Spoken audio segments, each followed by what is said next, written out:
Madali tayong mahulog sa trap o sa mindset na ang pagmamahal o blessing ni God ay kailangan pang paghirapan. Hi, this is Zayas. I do not set aside the grace of God, for if righteousness comes through the law, then Christ died in vain. Na-experience mo na ba yung feeling mo ang worth mo ay nakabase sa mga na-accomplish mo sa trabaho, relationship, o kahit sa faith mo? Sa mundo na sobrang halaga ng performance, madali tayong mahulog sa trap o sa mindset na ang pagmamahal o blessing ni God ay kailangan pang paghirapan. Pero ang sinasabi sa Bible ay iba. Ang salvation at buhay natin ay nakasalalay sa grace at hindi sa works. Ngayon pag-usapan natin kung paano tayo pinalaya ni Jesus mula sa performance-based living, ang power ng grace, ang rest na binibigay nito at kung paano nito binabago ang buhay natin. Sabi sa Ephesians 2 verse 8 to 9, "For by grace you have been saved through faith, and that not of yourselves. It is the gift of God, not of works, lest anyone should boast." Salvation is a gift. Ang grace ay unmerited favor. Sa Greek,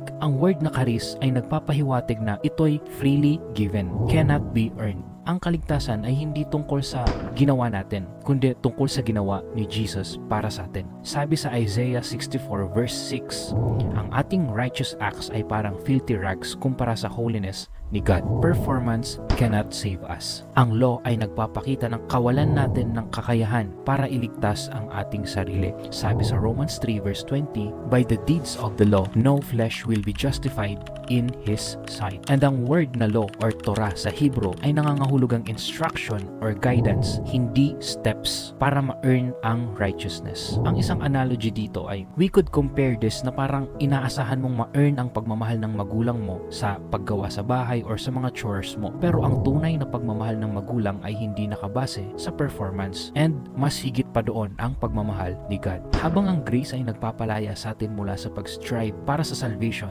nagbibigay rin ito ng rest sa araw-araw nating buhay. Sabi sa Matthew 11 verse 28 to 30, "Come to me all who labor and are heavy laden, and I will give you rest. Take my yoke upon you and learn from me, for I am gentle and lowly in heart, and you will find rest for your souls." Jesus invites us to rest.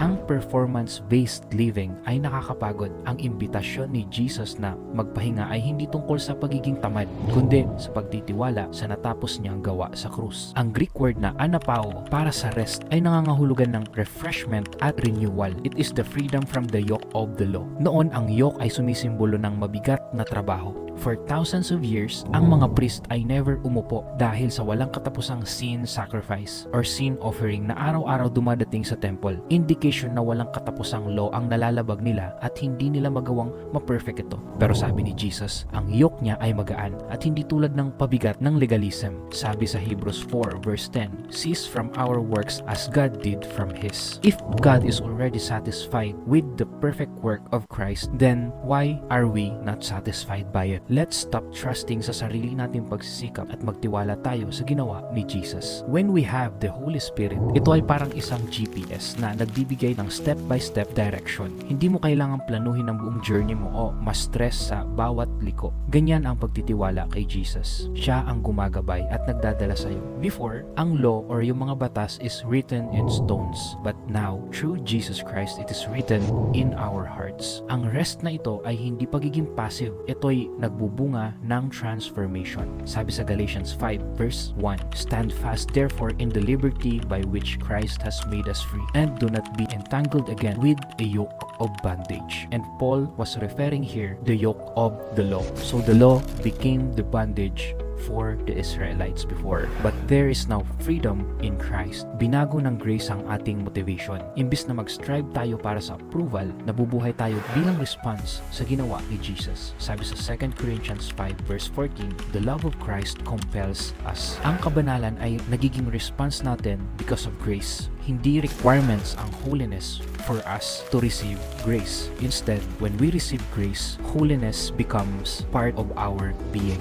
Because it is a fruit not by force. Never tayo makakakita ng puno na nagpumilit na magkaroon ng prutas. But sabi sa John 15 verse 5, "I am the vine and you are the branches. Without me, you can do natin. It means that when we abide in Jesus, the fruit comes out naturally. And ang word na shalom or peace ay nagpapakita ng wholeness at flourishing. And let me tell you na ang buhay that has the grace of God ay nagbubunga ng peace at fruitfulness effortlessly. Isipin mo na lang ang puno na nakatanim sa tabi ng ilog kagaya ng nabanggit sa Psalms 1 verse 3. Hindi ito kailangan mag-struggle para magbunga. Nakukuha nito ang sapat na nutrients and nourishment mula sa ilog. Kaya din ang epekto ng grace sa buhay natin. Kung grace ang center ng buhay natin, iba ang magiging tingin natin sa success, failure, at sa relationship natin kay God. And because of that, we can now live free from performance. Sabi sa Romans 8 verse 1, "There is therefore now no condemnation to those who are in Christ Jesus." No condemnation. Ang failure ay hindi na final. Ang grace ay nangangahulugan na hindi ka kinokondena kapag nagkamali ka. Imbes, itinataas ka ng pagmamahal ni God. And when it comes to true success, hindi na tungkol sa worldly achievements ang success, kundi sa abiding kay Jesus. Sabi sa Colossians 3 verse 23, "Work heartily as to the Lord." Ang grace ay nagbibigay ng bagong kahulugan ng success, faithfulness,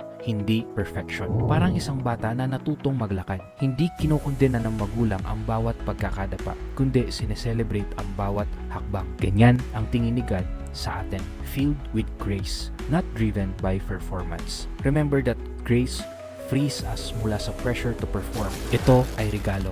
We cannot earn it. Ang rest sa finished work ni Jesus ay nagbibigay ng peace. Ang grace ay nagdudulot ng transformation at natural na fruit. Walang condemnation at bagong definition ng success dahil sa grace. Today, itigil na natin ang pag-strive para ma-earn ang gift that has already been given by Jesus. Let us rest sa grace niya, trust in His finished work, at mamuhay ng malaya mula sa pressure ng performance. Lord, today we thank you sa pagpapalaya sa amin mula sa performance-based living. Tulungan mo kami magkaroon ng rest. Tulungan mo kami to exercise our rest sa iyong grace at magtiwala sa iyong pagmamahal at mamuhay ng transform para sa iyong kaluwalhatian. In Jesus' name we pray. Amen.